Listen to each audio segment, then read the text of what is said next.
Bonsoir, bonsoir peuple de Dieu. Je suis encore ravie de vous retrouver ce soir. Et c'est notre rendez-vous. Nous allons donc le soumettre entre les mains de Dieu pour qu'il en prenne la possession. Nous allons dire donc une prière. Prions ensemble. Gloire et honneur à toi, notre tendre Père, pour ce moment privilégié que tu nous accordes encore dans ta présence. C'est toi qui nous as appelés à te servir. Viens, Seigneur, nous aider à accomplir ta volonté et à mener à bien notre mission. Ô Seigneur, mets la parole de vie dans notre bouche afin que nous sachions comment atteindre, Seigneur, tes enfants.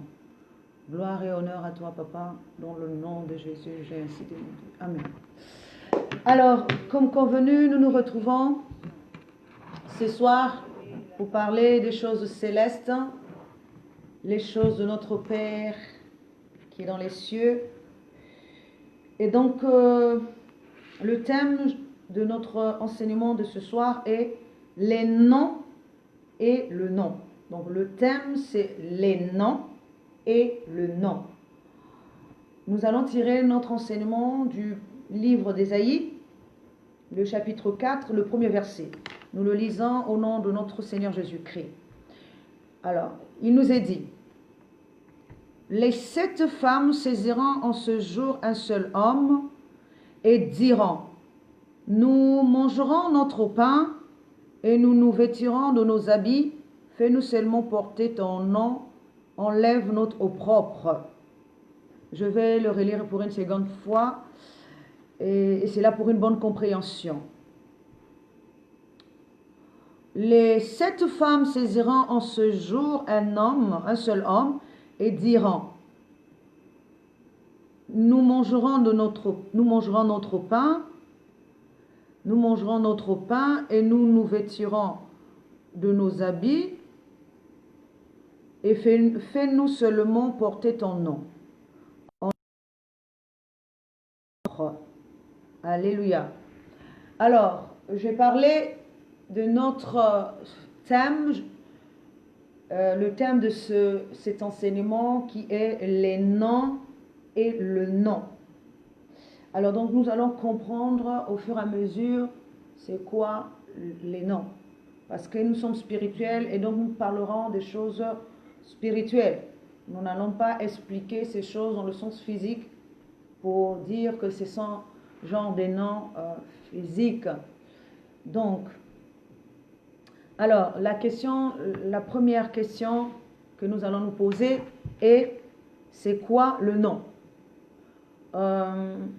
Ici, nous n'allons pas parler d'un nom physique, nous allons parler d'un nom spirituel. Dans le passage que nous avons lu, la parole de Dieu nous dit qu'il y a 7 femmes et ces 7 femmes saisiront un seul homme et ces femmes diront à cet homme-là de les épouser afin qu'elle porte le nom de l'homme. Ce qui nous emmène à croire qu'au départ, ces femmes-là ne sont pas mariées. Si ces femmes-là ne sont pas mariées, elles ont leur pain, elles ont leurs vêtements, mais que symbolise d'abord le pain et que symbolise le vêtement? Le pain ici symbolise le corps. Le vêtement aussi symbolise toujours un corps. Ce qui veut dire le corps extérieur et le corps intérieur. Ce sont des corps. Parce que quand on nous dit que Dieu consomme les fruits de l'esprit, ce n'est pas les fruits physiques que Dieu consomme. Dieu consomme les fruits de l'esprit. Or, que représentent ces fruits de l'esprit? Ces fruits de l'esprit représentent un corps. C'est comme un arbre qui porte des fruits. Et Dieu consomme les fruits qui font partie de l'arbre. Si un arbre n'a pas de fruits, il ne peut pas demeurer, il faut qu'on le coupe et qu'on le jette au feu, dit la parole. Alors, nous voyons ici que Le vêtement dont il faut se revêtir ici n'est pas aussi un vêtement physique. Parce que le Christ est un vêtement que l'homme doit se revêtir. Et la parole de Dieu nous dit également que nous devons aussi laver notre robe afin de rentrer par les portes. Donc la robe dont on nous parle ici n'est pas aussi une robe physique, et aussi, donc la robe dont on nous parle ici est un vêtement. Et ce vêtement-là, c'est celui-là qui est le corps. Et ce vêtement-là, c'est celui qui est le nom. Lorsque nous rentrons dans ce vêtement, nous portons automatiquement le nom de ce vêtement. Je vais prendre un exemple.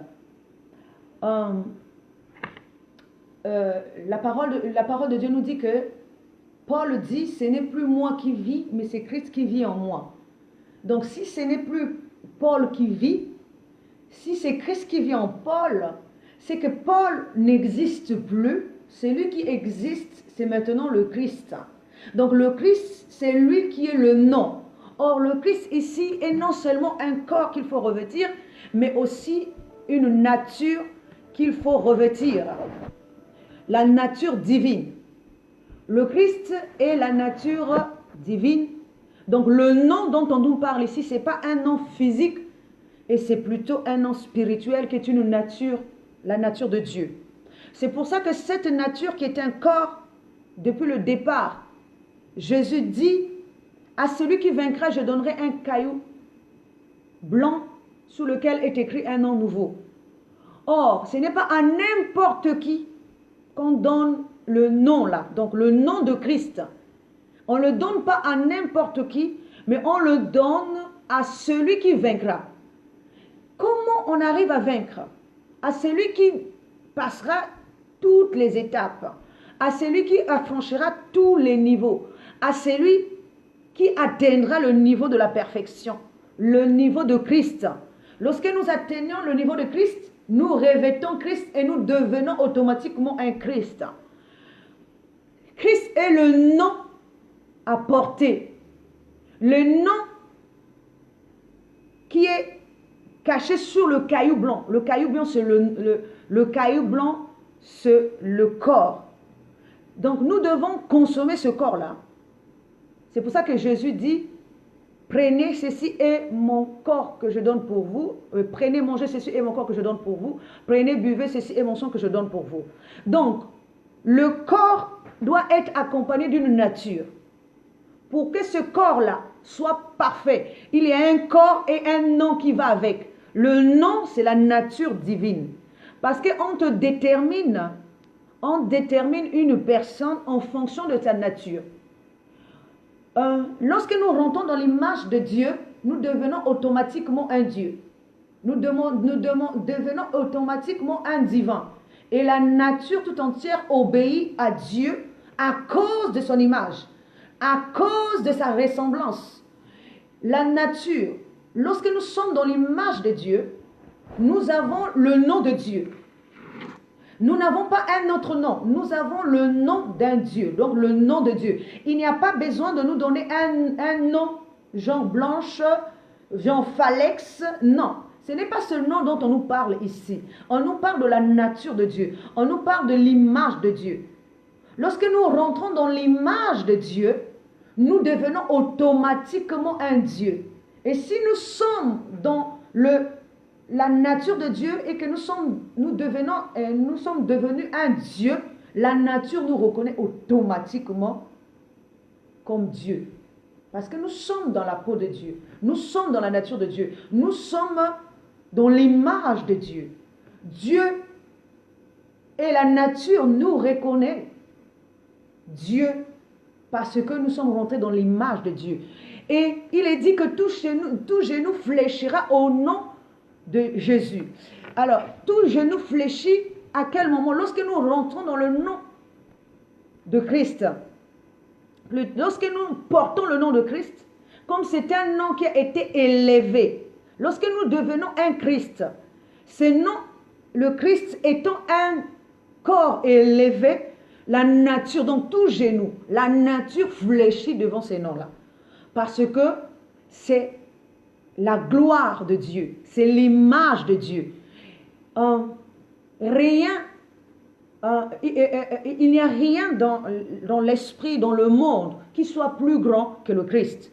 C'est le dernier niveau c'est la maturité de l'homme. C'est le dernier niveau que l'homme peut acquérir. Et lorsque l'homme atteint ce niveau, il est automatiquement un Christ. Et le Christ se fait obéir par toute la nature parce qu'il est dans l'image de Dieu. Alors, donc nous avons vu que le nom ici, c'est une nature. C'est l'image de Dieu. La nature ici, c'est l'image de Dieu. C'est la perfection. Et automatiquement, nous portons le nom de Christ parce que nous devenons un Christ. C'est pour ça qu'il est dit à tous ceux qui ont été baptisés en Christ ont revêtu Christ. Parce que lorsqu'on nous parle des baptêmes ici, ce n'est pas un baptême d'eau. On ne va pas nous faire rentrer dans l'eau. C'est-à-dire que lorsque nous rentrons dans la compréhension de Christ, nous épousons automatiquement Christ et nous portons le nom de Christ. Tous ceux qui ont été baptisés, tous ceux qui sont dans la compréhension de Christ, parce que Christ ici, c'est la perfection. Si nous sommes dans la perfection, nous portons automatiquement le nom de Christ et nous épousons automatiquement ce nom-là. Alors, donc, nous voyons ici, je vais encore prendre un autre exemple. Cantique de Cantique 1:3 nous dit, tes parfums ont une odeur zouave, ton nom est un parfum qui se répand, c'est pourquoi les jeunes filles t'aiment.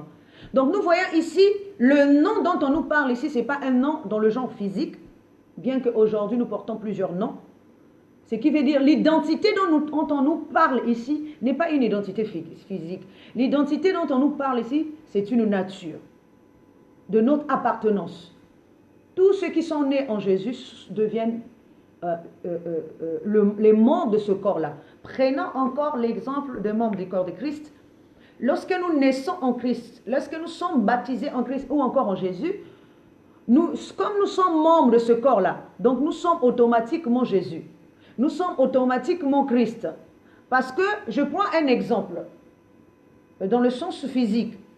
Est-ce que mon doigt, ce doigt-là, mon petit doigt, va s'appeler autrement que moi je m'appelle? Je m'appelle Blanche Falex. Donc même mon petit doigt, qui fait partie de mon corps, s'appelle aussi Blanche Falex. Mes doigts, tous les membres de mon corps vont s'appeler Blanche Falex parce que je fais partie. Les membres de mon corps font partie de mon corps. Mes yeux font partie de mon corps. Mon nez fait partie de mon corps. Ma bouche fait partie de mon corps. Donc tout ce qui est membre de mon corps fait partie de moi. Et si nous sommes membres du corps de Jésus ou du corps du Christ, nous tous, je ne parle pas encore de Jésus, parce que Jésus c'est la ressemblance. Et l'image ici c'est Christ. Mais si nous portons la ressemblance, nous devons aussi porter l'image. Alors, donc, le Christ est l'image. C'est pour ça qu'il nous est dit qu'il est le premier-né de toute la création. Il est non seulement le premier-né de toute la création, mais l'image de Dieu invisible. Donc, nous voyons ici que tous ceux qui forment le corps de Christ s'appellent Christ aussi, parce que, même si nous sommes plusieurs à former ce corps, mais à partir du moment où nous devenons un Christ, nous faisons partie de ce corps et donc nous portons le nom automatique de Christ. Alors, c'est pour ça que nous avons pris l'exemple de cette femme et d'abord, avant de parler de cette femme, je vais revenir sur Cantique de Cantique 1:3. Ici, on nous dit que ton nom est un parfum qui se répand, c'est pourquoi les jeunes filles t'aiment. Alors, les jeunes filles dont on nous parle ici, il ne s'agit pas de jeunes filles physiques. Il s'agit de toutes les consciences qui peuvent épouser la nature de Dieu. Parce que la nature de Dieu est un bon parfum qui se répand. Et cette nature est incarnée aussi par le parfum de grand prix, le parfum d'albâtre. C'est une nature qui se répand. Or, toutes les jeunes filles, ce sont toutes les consciences vierges qui adorent ce nom-là. C'est-à-dire qui ont atteint la perfection, qui sont attirés par la perfection, qui sont attirés par l'image de Dieu, qui sont attirés par la nature divine, la nature de Dieu. Donc, toutes ces consciences-là, ce sont elles qui sont des jeunes femmes qui aiment le nom. Donc ici nous voyons, il nous est dit, ton nom est un parfum qui se répand, c'est pourquoi les jeunes filles plutôt t'aiment. Donc les jeunes filles qui sont attirées par le parfum de grand prix. Nous avons vu que Marie de Magdala a emmené un parfum de grand prix et c'est avec ce parfum qu'elle avait embaumé le Seigneur Jésus-Christ. C'est-à-dire donner à l'image, donc au corps. Là, je suis en train de parler donc au Seigneur Jésus-Christ. Elle a porté un parfum de grand prix afin que le Seigneur puisse dégager une bonne odeur. C'est-à-dire que tout ce que faisait de cette image ou donnait à cette image une mauvaise odeur devait s'arrêter afin que l'image divine rentre dans la bonne odeur. Et c'est pour ça que nous voyons encore cette même image dans le cas de Lazare, qui est toujours représenté par l'homme qui porte l'image de Dieu. Mais cette image est endormie. À partir du moment où l'image est endormie, l'image ne s'exprime plus. Si cette image est morte, elle ne s'exprime plus, c'est qu'elle dégage maintenant une mauvaise odeur. Elle dégage donc une mauvaise réputation. Si aujourd'hui la divinité ne s'exprime plus de son identité, la divinité n'est plus reconnue, c'est justement parce que cette divinité est endormie en nous. Elle ne s'exprime plus depuis 4 générations. Et quand je parle de 4 générations ici, je ne parle pas de génération de l'homme. Je parle des dimensions de l'homme. Alléluia. Donc, nous voyons également dans Deutéronome 12, le 11e verset, il nous est dit que Dieu cherchait... Nous allons aussi le lire pour que nous puissions comprendre, parce qu'après, je vais avancer en autre chose. Donc, nous lisons dans Deutéronome 12, 11. Alors, Deutéronome 12, 11 nous dit ceci.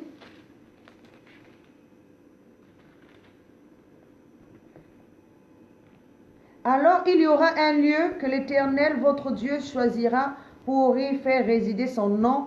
C'est là que vous présenterez tout ce que je vous ordonne, vos holocaustes, vos sacrifices, vos dîmes, vos prémices et les offrandes choisies que vous ferez à l'Éternel pour accompagner vos vœux. Alors, ce qui m'intéresse dans ce passage, c'est la partie où, et il y a plusieurs passages déjà de la Bible qui nous parlent de la résidence du nom de Dieu. Donc, nous voyons que Dieu cherche un lieu, premièrement. Donc, il a fallu d'abord un lieu où placer le nom de Dieu. Deuxièmement, il fallait aussi une maison où placer le nom de Dieu. Donc, or, en temps normal, on ne peut pas placer un simple nom dans une maison. On ne peut pas placer un simple nom, si c'est dans un sens physique, dans un lieu. Or, le lieu dont on nous parle ici, c'est justement la ressemblance et l'image de Dieu. Il faut que la ressemblance de Dieu et l'image de Dieu soient effectivement, portent réellement le parfum de Dieu. Il faut que l'homme entier, l'homme que nous sommes, nous puissions porter l'image et la ressemblance de Dieu, afin que nous soyons réellement des dieux, de divins. C'est là que si nous sommes une habitation pour Dieu, c'est que nous sommes des dieux. Si nous sommes un lieu d'habitation pour Dieu, c'est que nous sommes aussi des dieux.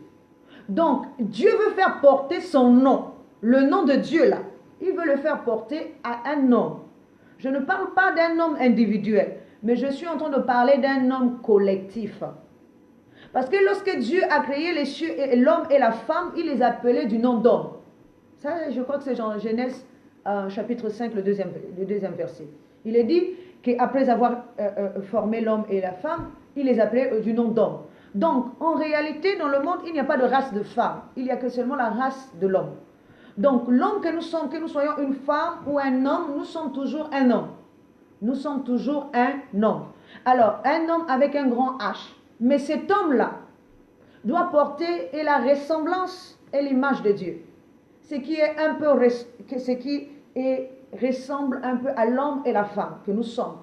L'un est la ressemblance, l'autre est l'image de Dieu. Ce sont les deux formes de Dieu.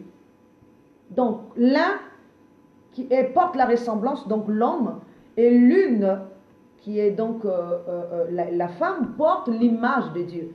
Alors donc les deux font partie aussi de l'homme. Pourquoi ils font partie aussi de l'homme? C'est lorsque ces deux-là deviennent l'image et la ressemblance de l'homme. C'est à ce moment-là que lorsqu'ils sortent de l'image et la ressemblance de Dieu, qui était autrefois Adam et Ève dans le jardin d'Éden, ils deviennent maintenant image et ressemblance de l'homme. Alléluia. Alors, donc, nous allons voir quels sont ces noms-là. Nous allons les voir au fur et à mesure. Pourquoi j'ai parlé des noms et le nom? Parce que le nom ici, notre nom suprême, c'est le Christ. Qu'il faut que tout être humain dans le monde, toute conscience doit pouvoir revêtir, doit pouvoir porter. Alors, nous allons parler donc des 7 femmes qui sont les 7 églises, qui sont aussi les 7 compréhensions, qui sont aussi les 7 identités de l'homme d'aujourd'hui. Parce que dans la maison de l'homme, quand je parle de l'homme ici, je suis en train de parler de la nature de l'homme. Or, dans la maison de l'homme, comme il a 7 compréhensions, lorsque la divinité chute pour arriver jusqu'à l'homme extérieur, cet homme-là va porter 7 identités différentes. Ce qui veut dire 7 compréhensions différentes. 7 natures différentes. Alors, et ces 7 natures-là, ils sont représentés par le pain, sont représentés aussi par les vêtements de chacun, de ces églises-là, de ces corps-là. Chacun a un corps, chacun a une compréhension. Donc chaque femme ici, au départ, cette femme au départ n'était qu'une seule femme, c'est-à-dire une seule conscience, qui, en arrivant dans la partie extérieure, va épouser cette compréhension. Nous voyons cette image également dans l'histoire que les disciples vont dire à Jésus de cette femme qui épouse cette frère, avec lesquels elle ne va pas aussi avoir d'enfants. Donc, si les 7 sont morts, ce qui veut dire que la même femme a épousé 7 corps. Donc, ce qui veut dire 7 compréhensions. Si elle a épousé cette compréhension, elle s'est divisée dans sa propre maison. Et si elle s'est divisée dans sa propre maison, elle est devenue 7 femmes, 7 corps, 7 compréhensions, ayant leur propre identité, leur propre compréhension. Nous allons voir ça au fur et à mesure. Dans Deutéronome 28, 25, il nous est dit, « L'Éternel te fera battre par tes ennemis. Tu sortiras contre eux par un seul chemin, tu t'enfuiras devant eux par 7 chemins, et tu seras d'effroi pour tous les royaumes de la terre. » Alors, nous voyons ici que on est en train de parler d'Israël. Israël, ici, c'est la conscience divine qui sortira par un chemin, mais qui se retrouvera par 7 chemins. Comment un seul homme ou une seule femme ou une seule personne peut se retrouver en 7 chemins? Parce que quand elle est à l'intérieur, elle est une personne unie. Mais quand elle sort de l'intérieur et elle arrive à l'extérieur, elle devient une personne divisée dans sa propre maison, dans 7 compréhensions différentes. Et cette même conscience va épouser 7 compréhensions.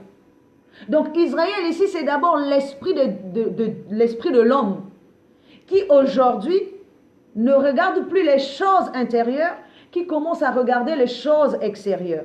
En regardant les choses extérieures, cette conscience-là est divisée maintenant dans les choses extérieures, dans 7 compréhensions. Pourtant, au départ, elle n'était qu'une seule conscience. Mais en se retrouvant dehors, elle devient cette conscience à part entière, c'est-à-dire, ça veut dire que chacun ou chacune des femmes est une conscience à part entière. Chacune de connaissance, chacune de compréhension est une conscience à part entière qui s'exprime. Donc, cette même conscience se divise dans sa propre maison et devient des consciences à part entière. Des consciences qui ne dépendent plus des unes des autres, qui a sa propre doctrine, sa propre image, sa propre ressemblance. Donc, chacune de conscience devient maître dans sa propre maison, devient une maison bâtie, une maison finie, une maison clôturée, une maison finie avec un toit, avec ses membres, avec aussi ses poteaux, avec des colonnes qui soutiennent cette maison-là. Alors, ce sont aussi les 7 églises dont on nous parle du temps de la fin. Et ce sont aussi les 7 lettres dont on a envoyé aussi aux 7 églises. Donc nous voyons que ces 7 compréhensions-là sont dispersées, c'est l'homme qui est dispersé dans sa propre maison, et sa propre maison a encore enfanté d'autres maisons, et chacun est devenu maître dans sa propre maison. Alléluia. Donc nous voyons ici que celui qui est sorti par un chemin s'est retrouvé par 7 chemins. Et en se retrouvant dans 7 chemins différents, parce que ce n'est pas le même chemin, s'il y a 7 chemins, c'est que chaque chemin est un chemin différent. Alors, ces 7 femmes aujourd'hui se rendent compte que le nom dont elles portent ici, les noms dont elles portent ici sont leurs propres noms. Ce n'est pas le nom d'un époux. C'est leur propre nom, leur propre identité. Ce qui veut dire que l'image qu'elles sont en train de porter, l'image qu'elles sont en train d'afficher, c'est ce qui est représenté par le vêtement et le pain, c'est leur propre enseignement. Ce n'est pas l'enseignement de l'époux. Ce n'est pas l'image de l'époux. Or, pour être en vie, il faut porter l'image d'un époux, la ressemblance d'un époux. Et si elles ne portent que leur propre image, il n'y a pas de reproduction, il n'y a pas d'éternité, il n'y a pas de changement. Parce qu'en fait, elles ne demeurent que dans leur propre enseignement et elles ne tournent qu'en rond. Parce que cet enseignement ne les élève pas jusque dans le changement, dans la perfection. Alors, nous allons comprendre également que ces 7 chemins-là sont aussi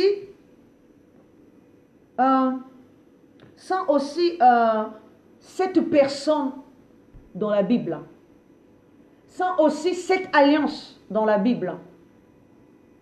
Oui, nous allons voir que le premier à sortir des enfants d'Israël et aller vers un pays étranger, c'est Joseph. Or, lorsque Joseph est sorti du milieu d'Israël et qui s'est retrouvé prisonnier en Égypte, c'est la divinité qui chute. C'est comme l'arche de Dieu qui va être trimballée d'un endroit à un autre. C'est ça la divinité qui sera trimballée d'un endroit à un autre. Alors, cette divinité qui est la conscience divine qui est descendue vers le bas pour épouser Pharaon, pour épouser l'homme extérieur et qui donnera tout son appui ou son aide à l'homme extérieur, puisque la parole de Dieu nous dit que l'esprit est une aide pour l'homme. Donc l'esprit ici, c'est l'épouse de Dieu. C'est la conscience qui est l'épouse de Dieu. C'est la conscience qui épouse Dieu. Et il nous est dit également que lorsqu'on a formé Adam, l'esprit est venu des cieux pour venir habiter dans le corps. Donc au départ, l'esprit est l'épouse de Dieu. En réalité, dans l'homme, c'est l'esprit, nous dit la parole. Donc nous voyons que celle qui épouse Dieu ici, c'est la conscience de l'homme. C'est l'esprit de l'homme qui épouse Dieu, qui fait aussi l'intermédiaire entre Dieu et l'homme. Donc, c'est elle qui s'est détachée de sa divinité, qui a laissé son corps divin dans le ciel et qui est venue vers la terre, vers l'homme, qui a épousé l'homme en lui donnant toutes ses capacités. Donc, elle est venue comme une aide. Et c'est elle aussi qui est représentée par Ève, qui est dans le corps d'Adam, par la lumière. Parce qu'il nous est dit que la lumière, lui, du fond des ténèbres. Donc, la lumière était dans les ténèbres. Les ténèbres, ici, c'est l'homme, donc Adam. Et la lumière, lui, à quel moment? À partir du moment où Ève va sortir d'Adam. Lorsque Ève va devenir un être à part entière. Un être à part entière. C'est pour ça que c'est pour ça qu'on dit d'elle, de Ève, qu'elle a été la maman de tous les vivants. Donc, elle est un être vivant depuis le départ. C'est la lumière. C'est la lumière qui est notre mère et les ténèbres qui sont notre père. Donc, c'est le choc de deux connaissances qui vont faire naître l'homme. C'est pour ça que s'il n'y a pas, c'est comme pour dire la connaissance du bien et du mal. C'est pour ça que depuis le départ, il y avait l'arbre de la connaissance du bien et du mal dans le jardin, parce que c'est le choc de deux forces qui fera naître l'homme. L'homme ne peut pas naître, quand je parle de naître ici, pas dans le sens physique, mais dans le spirituel. S'il n'y a pas de mal, le mal devient comme un fumier qu'on met autour de l'homme pour pouvoir pousser l'homme à faire germer toute sa capacité spirituelle, à le faire naître dans le spirituel. Donc, s'il n'y a pas une pression du mal, l'homme ne peut pas germer dans le spirituel. L'homme, la divinité, l'homme ne peut pas éclore dans le spirituel. Il restera définitivement homme terrestre alors qu'on a besoin de lui pour qu'il soit un homme spirituel. Donc nous voyons que Ève est la lumière. Elle germe, c'est elle qui est la femme, c'est pour ça qu'on nous parle également du corps de Christ, c'est le corps de l'épouse, qui porte la lumière. Et c'est elle aussi qui doit enfanter dans les derniers temps. Or, nous savons ici que celle qui doit enfanter, ce n'est pas une Ève physique aussi, c'est une Ève spirituelle qui est la conscience divine, qui doit retourner maintenant vers l'époux. Aujourd'hui, cette Ève est divisée dans sa propre maison, qui est représentée par Israël, qui est représentée par Jérusalem. Et donc, nous voyons que le premier arrivé à porter un nom étranger, selon les alliances extérieures, c'est Joseph. Lorsque Joseph arrive en Égypte, il va épouser Pharaon. C'est-à-dire qu'il va faire une alliance avec l'étranger, avec le corps, avec l'esprit de l'homme, avec la partie extérieure, avec la nature extérieure. Et Joseph va recevoir un nom nouveau. L'homme, la conscience divine qui est descendue vers la terre, recevra de la terre. Nous prenons toujours un exemple. Tout esprit qui naît dans un corps va prendre automatiquement le nom de l'humain. Le nom de l'humain. Ça, c'est dans un sens individuel. Mais dans un sens spirituel, cet homme qui est né, l'esprit qui est né dans l'homme extérieur, dans l'homme physique par exemple, il sera catégorisé selon les 7 connaissances qui règnent dans le monde. Il fera partie des 7 consciences, soit les 7 églises. Il fera partie des 7 consciences qui sont dans le monde. Et comme encore, lorsqu'on nous parle des continents, on nous parle des 5 continents, plus le pôle Nord, le pôle Sud. On nous parle également des religions du monde. Donc, automatiquement, même si nous ne sommes pas dans une religion quelconque, nous appartenons aussi à une classe, à un corps de ceux qui ne croient pas. C'est aussi un corps, une conscience. Et nous faisons partie automatiquement de ce corps-là. Soit c'est que les chrétiens appellent païens, nous faisons partie de ceux-là aussi. C'est un corps. Ceux qui croient aussi, des chrétiens aussi sont des corps. Des musulmans aussi sont, tous ceux-là sont aussi des corps. Même si dans leur propre maison, ils peuvent être aussi divisés. C'est comme les chrétiens dans leur propre maison, ils sont aussi divisés en 7 églises. Mais il y a aussi d'autres formes de religion. Et donc, dans tout ça, nous voyons que nous sommes divisés. Lorsque nous naissons dans le monde, nous faisons automatiquement partie de cette compréhension qui règne dans le monde. Sans compter, je ne parle pas de notre identité. Et lorsque nous sommes dans la compréhension là, nous rentrons dans cette compréhension, automatiquement, nous portons l'identité de cette compréhension là, dans un sens spirituel.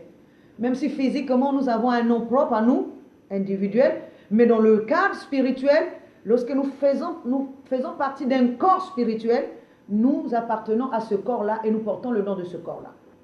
Et donc, c'est pour ça, tous ceux qui forment la compréhension de Joseph vont s'appeler Joseph.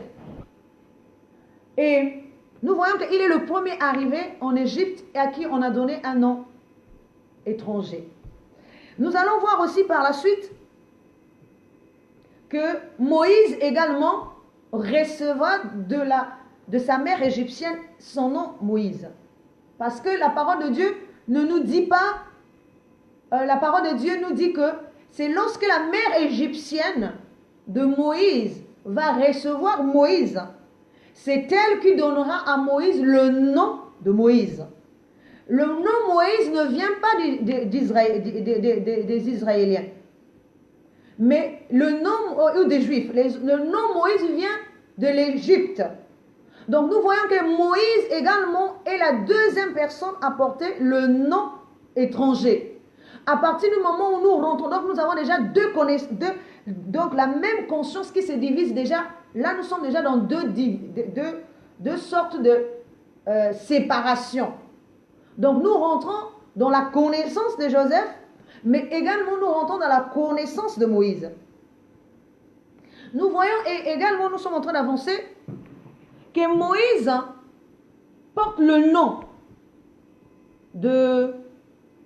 un nom égyptien donné par sa mère égyptienne. L'avantage qu'a eu Moïse, c'est que Moïse n'a pas été allaité par sa mère égyptienne. Quand on parle de l'allaitement ici, il ne s'agit pas d'un allaitement physique. Il s'agit de la connaissance. Parce que Moïse est un esprit qui est arrivé dans la maison de l'homme, donc de Pharaon. Pourquoi? Parce que l'homme a voulu tuer l'esprit.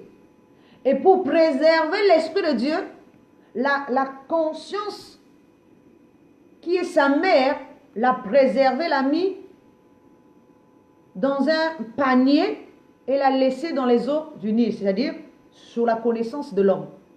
Donc là, c'est comme pour dire l'esprit, la divinité, parce que Moïse, Dieu le fera Dieu, ce qui veut dire toujours ici, c'est la divinité qui est sutée. Là, c'est quand on parle de la cohabitation maintenant entre l'homme et Dieu, parce que là aujourd'hui, Dieu habite en l'homme, l'homme aussi habite en l'homme.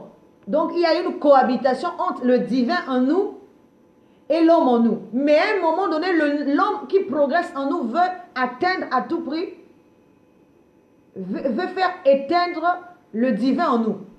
Donc il fait toutes ces progressions quand il voit que l'homme est en train de évoluer spirituellement, il veut faire éteindre le nouveau-né. Alors, nous voyons que, heureusement, que la sœur, donc qui est représentée par la conscience de l'homme, la sœur de Pharaon, elle n'a pas de sein. Et quand je parle de sein ici, il ne s'agit pas de sein physique, il s'agit de l'allaitement. Il s'agit de la connaissance. La conscience terrestre ne peut pas nourrir l'esprit. À un moment donné, la conscience terrestre ne nourrit que ce qui est terrestre. La conscience terrestre ne peut pas nourrir ce qui est esprit. Parce que la lettre est une chose, la lettre ne nourrit pas l'esprit. quand l'esprit naît, quand l'esprit commence à germer en nous, quand nous évoluons dans notre spirituel, ce qui veut dire que lorsque nous avons la connaissance de la lettre, l'homme évolue à un moment donné, un nouveau être né en nous, c'est-à-dire un nouveau soi. Or, le nouveau soi là, lui, il ne mange pas ce qui est terrestre, ce qui est littéraire. C'est l'esprit, le nouveau nous, le nouveau être. Lui ne mange pas ce qui est terrestre. Il doit manger ce qui est spirituel. Et donc, lorsque... Mais comme en même temps cet esprit qui vient de naître là, le nouveau nous là, l'homme ne veut pas qu'il demeure. Le propre nous battons contre nous et nous-mêmes. À un moment donné, nous voyons que nous sommes en train de nous battre contre nous et nous-mêmes. Comment nous nous battons contre nous et nous-mêmes? Lorsque je veux faire ceci et les membres de mon corps ne veulent pas. Je pense une chose, c'est que je pense de bien là, ce qui est bien en moi, ça c'est mon nouveau moi. L'être nouveau qui vient de naître. Mais mon ancien moi, lui, il veut à tout prix faire éteindre le nouveau moi. Alors, ma conscience divine va se dire, bon, laisse-moi donner l'enfant au côté corps. Mais le corps ici, la conscience qui reçoit cette maman, qui reçoit l'enfant, cette conscience est incapable de lui donner de la nourriture spirituelle. C'est-à-dire de lui donner parce qu'elle n'a que la nourriture terrestre. Mais l'enfant là ne peut pas survivre. Parce que l'enfant là c'est l'esprit. C'est le nouveau soi. C'est le nouveau nous. Cet enfant là, soit il va mourir. Parce que s'il ne mange pas, s'il ne boit que du lait, il va mourir. Il faut qu'il commence à consommer ce qui est solide. Or ce qui est solide, c'est l'esprit. Ce n'est pas la lettre. La lettre tue l'esprit. Alors que l'esprit vivifie l'esprit. Alors c'est pour ça que cette maman va chercher comment faire son fils. Nous voyons que dans l'histoire de Moïse, Moïse va aller dans sa mère, auprès de sa mère biologique jusqu'à ce qu'elle soit en âge donné. Alors, ce qui veut dire que jusqu'à ce qu'il soit en âge de distinguer le bien et le mal. Lorsque l'enfant là revient, il a déjà l'âge de comprendre que sa véritable mère, c'est celle qu'il a laissée. Et que son véritable pays, et que sa véritable nature, et que sa véritable identité, c'est juif. Ce n'est pas égyptien. Mais Moïse va quand même grandir dans le pays d'Égypte, auprès de sa mère adoptive. Comme notre esprit, même si nous n'allons pas grandir en l'esprit, nous grandissons aussi dans le corps. C'est en faisant les choses, c'est en étant dans le corps que nous devons vaincre le corps. Ce n'est pas hors du corps que nous devons vaincre le corps.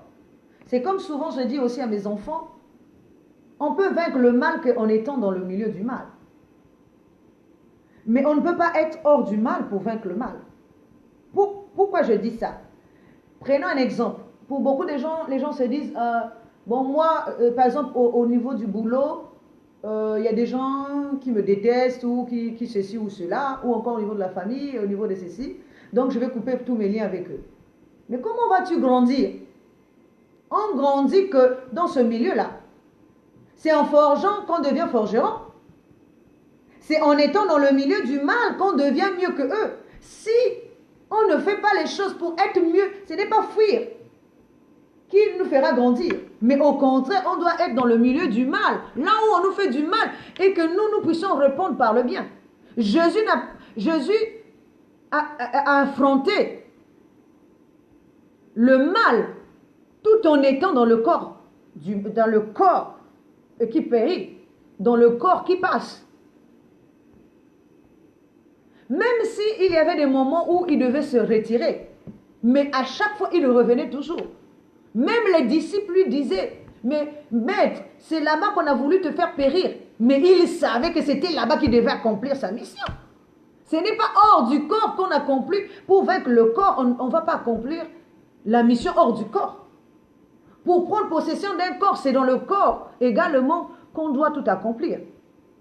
Donc nous voyons ici que Moïse est la deuxième personne à porter un nom étranger. Et heureusement pour lui qu'il a été allaité par sa maman. Donc la connaissance qu'il a reçue, c'est la connaissance de l'esprit qui lui a donné la force de devenir un Dieu. Parce que ayant reçu la connaissance divine, il peut devenir un Dieu. Puisque la parole de Dieu nous dit, vois, je te fais Dieu devant Pharaon. C'est que Pharaon était déjà un Dieu et Moïse face à lui devait devenir aussi un Dieu. Donc l'esprit qui grandit en nous, à un moment donné, doit devenir aussi un Dieu face à l'homme qui est déjà un Dieu. Alors nous voyons également que l'autre personne, la troisième personne à porter un nom étranger est Daniel. Mais Daniel n'est pas le seul à porter un nom étranger, il y a aussi ses 3 compagnons. Lorsqu'ils arrivent en déportation à Babylone, là-bas aussi, on leur fait porter un nom à chacun. Ils sont 4. Donc si je prends Joseph, je prends Moïse et je prends Daniel et ses 3 compagnons, ça nous fait 6 personnes à porter déjà un nom étranger. Pourquoi? Daniel n'est pas venu tout seul. Daniel est venu avec ses 3 compagnons. Que représentent Daniel et ses 3 compagnons? Daniel ici représente justement la divinité. Et je vous ai souvent dit ici, c'est pour ça qu'il incarne celui qu'on a jeté dans la fosse au lion, parce que lui-même est le lion de la tribu de Juda. C'est-à-dire la connaissance au-dessus des connaissances. Les autres connaissances, ce sont des lions. Mais lui, il est la connaissance. Alléluia. Ah, juste pour prendre en parenthèse, il y a quelque chose qui m'a... je vais prendre en parlant de lion, juste une parenthèse. La parole de Dieu nous dit que Judas est un jeune lion et est une lionne qui se couche, qui peut le réveiller. Donc nous voyons que Judas ici a double face. Judas est non seulement un jeune lion, mais il est aussi une lionne. Or, une lionne, c'est la maman du jeune lion. La maman du jeune lion. Donc, Judas a double face. Un coup, il est une femelle, donc la maman, et un coup, il est un jeune lion, donc le petit de la lionne. Donc, la lionne, qui est la maman du lionceau, donc le jeune lion.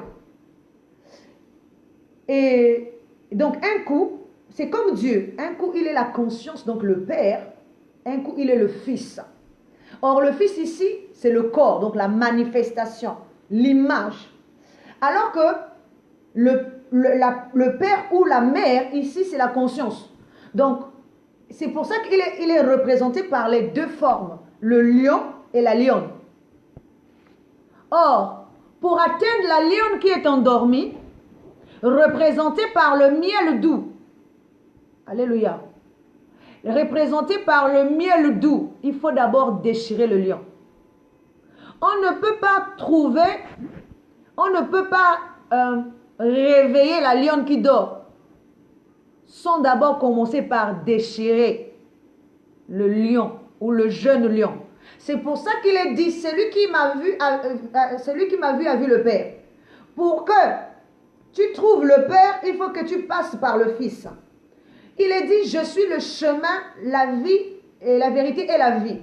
Nul ne peut aller au Père que par moi. Donc, pour que tu trouves le miel, il faut que tu commences par déchirer le lion. Le lion ici, c'est la connaissance. Or, au-delà du jeune lion, il y a la lionne qui dort. C'est pour ça que Samson, sur la route de Timna, il avait rencontré le jeune lion. Ce n'est pas la lionne que Samson va rencontrer, mais Samson rencontrera le jeune lion, c'est-à-dire le corps. Il rencontre le corps qui est un jeune lion, dont il a déchiré. Et il est revenu 3 jours après pour trouver le miel. Ce qui veut dire, c'est la mort de Jésus-Christ, donc le corps de Jésus, afin de trouver le miel, donc la connaissance. Si on ne déchire pas le corps, on ne peut pas trouver ce qui est mieux. C'est comme une carapace. Pour trouver ce qui est à l'intérieur, il faut commencer par détruire la carapace avant de prendre ce qui est à mangeable. Si tu ne commences pas par déchirer le lion, le jeune lion, c'est-à-dire le corps de Jésus, tu ne peux pas trouver le Christ. Il faut commencer par déchirer Jésus, parce que Jésus dit que mon corps est une nourriture et mon sang est un breuvage. Donc si c'est une nourriture, il faut manger cette nourriture. Commence par déchirer ta proie. Mais avec quelle force? Mais c'est avec une force spirituelle. Seul celui qui a la capacité. C'est pour ça que nous allons revenir un peu aussi à Samson dans la suite de mon enseignement. Nous allons comprendre que lorsque nous progressons, c'est pour ça qu'il est dit aussi que Samson, il a fallu 3 jours. Donc les 3 jours aussi sont représentés par le temps que Jésus est parti faire dans la tente. Le 3e jour, le jour de sa résurrection, c'est le jour là qu'on trouve du miel. Le jour où on trouve ce qui est bon, le corps spirituel, qui est représenté par l'âme, qui est représenté par le miel, qui est représenté par ce qui est bon, ce qui est meilleur. Il faut que l'homme meure et que l'homme ressuscite d'entre les morts pour qu'il soit meilleur. C'est pour ça qu'il dit un grain doit tomber dans le sol, mourir d'abord et renaître de nouveau. Et l'homme qui renaît de nouveau là, c'est lui qui est représenté par le miel. Mais il n'est pas ailleurs, il est dans la carcasse du jeune lion. Il ne sort pas d'ailleurs. Parce qu'en temps normal, le miel ou encore les sèmes de miel ne peuvent pas venir se poser sur une carcasse de lion. Parce que c'est quelque chose qui sont déjà. Donc, ce qui meurt, ce qui ressuscite, il faut que l'être en nous, le premier être en nous, c'est comme on dit, Jacob est le rejetant d'un tronc. Donc, ce qui a été coupé, c'est le premier homme. Mais le rejeton qui est né là, c'est le nouveau. C'est l'homme nouveau, l'homme choisi. Il est le rejeton d'un arbre. Il est le rejeton David est même le rejeton d'un tronc. Le tronc ici, c'est Isaïe. Alors, donc, nous voyons que on a d'abord coupé l'arbre et c'est le tronc qui reste là qui fait naître encore le nouveau arbre. Si on ne coupe pas l'arbre d'abord, il n'y aura pas de nouveau arbre. Il faut couper le premier arbre qui est représenté par le premier homme pour que le second homme naisse. Et c'est le rejeton d'un arbre. Alors, donc, ici, nous parlons, ça c'était juste une parenthèse, de comment sortir le meilleur de l'homme en soi-même. Il faut avoir la force de déchirer le lion, c'est-à-dire rentrer dans la connaissance. Lorsque nous sommes dans la connaissance, c'est que nous avons la force de briser tout ce qui a été scellé. Donc nous avons Daniel et ses 3 compagnons qui ont été livrés également au roi. Et eux, ici aussi, cela représente toujours l'homme qui règne. C'est pour ça que Daniel peut interpréter les visions du roi. Et Daniel, ici, va porter aussi un nom nouveau. Le nom que Daniel va porter, c'est aussi une compréhension. Moïse aussi est une compréhension. Là, nous sommes en train de voir comment la conscience divine se divise dans la maison de l'homme. Lorsqu'elle atteint l'homme, comment elle va se diviser d'une compréhension à une autre? Elle va passer de la compréhension de Joseph à la compréhension de Moïse, à la compréhension de Daniel et ses compagnons. Nous voyons que la parole de Dieu nous dit que lorsque on a mis les 3 compagnons de Daniel dans la fournaise, il en est sorti un 4e. Et ce 4e-là avait l'aspect d'un fils de Dieu. Or, ici, nous sommes dans une connaissance de la fournaise. Donc, pour faire naître un nouveau homme, un homme nouveau, un homme qui est l'image de Dieu, un homme qui porte un nouveau nom. Il a fallu d'abord que les 3 compagnons de Daniel, c'est-à-dire les 3 dimensions de l'homme, aillent dans la fournaise.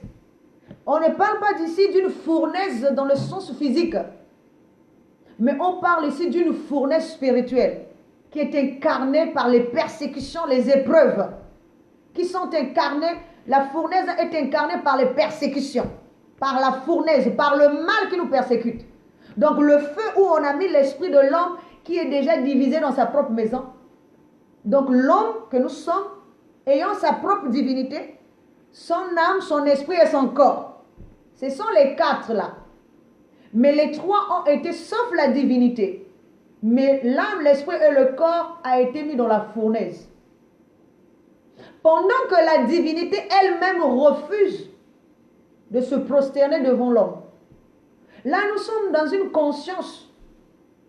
Nous sommes dans une conscience, un autre enseignement. Dans cet enseignement-là, aussi, nous avons les différents enseignements, ou encore les différentes consciences, ou de niveau de l'homme. L'âme, l'esprit et le corps, c'est l'âme, l'esprit et le corps qui peuvent passer par la fournaise.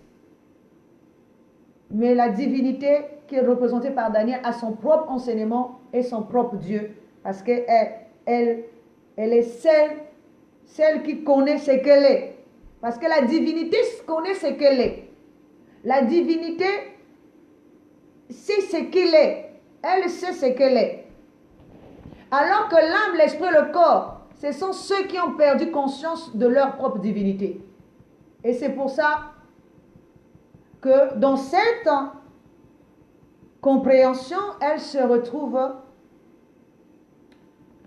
retrouvent tous dans la fournaise. Mais celui qui les met dans la fournaise, c'est l'homme.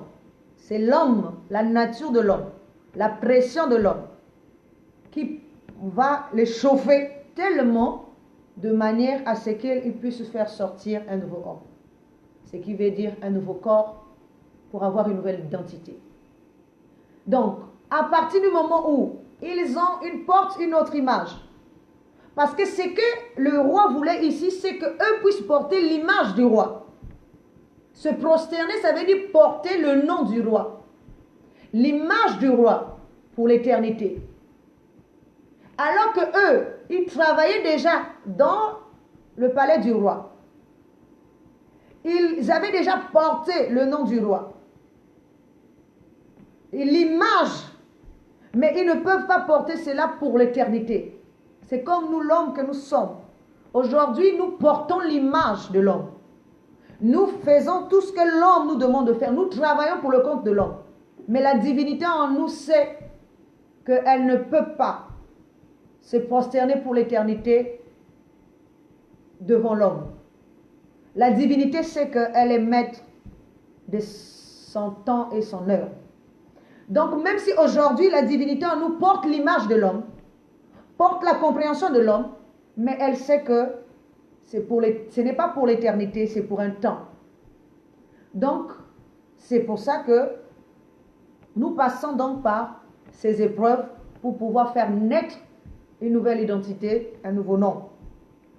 Et la parole de Dieu nous dit que suite à cette fournaise, il y a eu un fils de Dieu, un homme qui apparut comme étant un fils de Dieu, c'est-à-dire l'image de Dieu. Un nouveau corps, nouveau esprit, nouvelle identité. Alors, nous voyons ici, je suis toujours dans la continuité de ceux qui ont reçu un nom nouveau. Nous allons aussi prendre Esther. Esther n'est pas aussi un nom de juif. Parce que le véritable nom de Esther, c'est Hadassah. Ça, c'est son nom juif. Mais Esther, quand elle est arrivée à Suse, elle a été obligée de porter un nom de là-bas. Or, lorsque je parle de nom ici, ce qui veut dire que chaque nom est représenté par une compréhension, par un corps. À chaque fois Parce que Esther ici va épouser aussi l'homme qui est représenté par le roi de Suse, le roi Assyrus. Donc Esther aussi portera un nom nouveau, qui n'est pas son véritable nom. Le nom ici, c'est le nom Esther qu'elle va porter. Mais au départ, son véritable nom juif, c'était Hadassah. Et elle portera aussi un nom nouveau. Nous voyons ici que Esther est également l'image de Jésus, qui, pour sauver son peuple, est obligé d'épouser l'homme. Pour épouser, pour sauver son peuple, est obligé d'épouser l'homme, d'épouser la compréhension de l'homme, d'être l'épouse de l'homme, alors qu'elle-même est une conscience divine. Et comme elle épouse l'homme, elle porte un nom nouveau, donc une nouvelle compréhension. Elle a renoncé à sa propre identité. Elle ne s'appellera plus Hadassah. Elle va maintenant s'appeler Esther. Pour qu'elle porte l'identité de l'homme, pour qu'elle soit dans la nature de l'homme, pour pouvoir mieux sauver son peuple, comme Jésus. Il a fallu que Jésus porte un corps, donc l'identité d'un homme. Lui qui est porté le nom de Christ autrefois, il a fallu qu'il porte le nom de Jésus, afin qu'il soit dans le corps, donc il porte, lui qui est la conscience divine, qu'il épouse l'homme, qu'il soit dans le corps de l'homme, afin de pouvoir sauver son peuple. De la manière que Jésus est parti 3 jours dans le séjour de mort, c'est de cette même manière que Esther va aussi renoncer à ses habits royaux, c'est-à-dire à sa propre divinité. Nous voyons ici qu'à chaque fois, on nous parle d'un vêtement qu'on enlevait. Jésus, on va lui retirer la tunique. Esther va se retirer les vêtements royaux. Joseph, on lui prendra aussi des vêtements. Donc ces vêtements-là, ce sont ses corps spirituels, le corps spirituel qui reste. Et nous voyons que Moïse également, lorsqu'on a donné Moïse à l'Égypte, Moïse portait aussi on l'avait enroulé dans un vêtement juif, symbolisé que ce fils était un fils de juif. Donc nous voyons à partir du moment où l'Égypte aussi le lui enlève pour lui faire porter les vêtements égyptiens, parce qu'il ne portait plus il ne portait plus le drap par lequel on l'avait couvert. Il portait maintenant les vêtements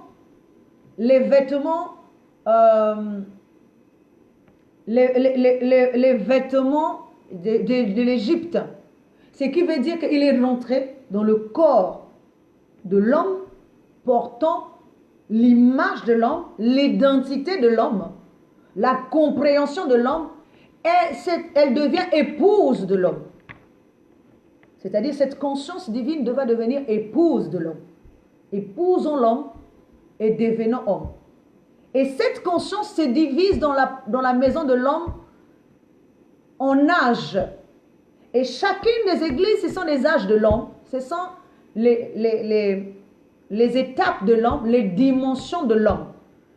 Cela est aussi représenté par les 7 lampes du chandelier devant Dieu.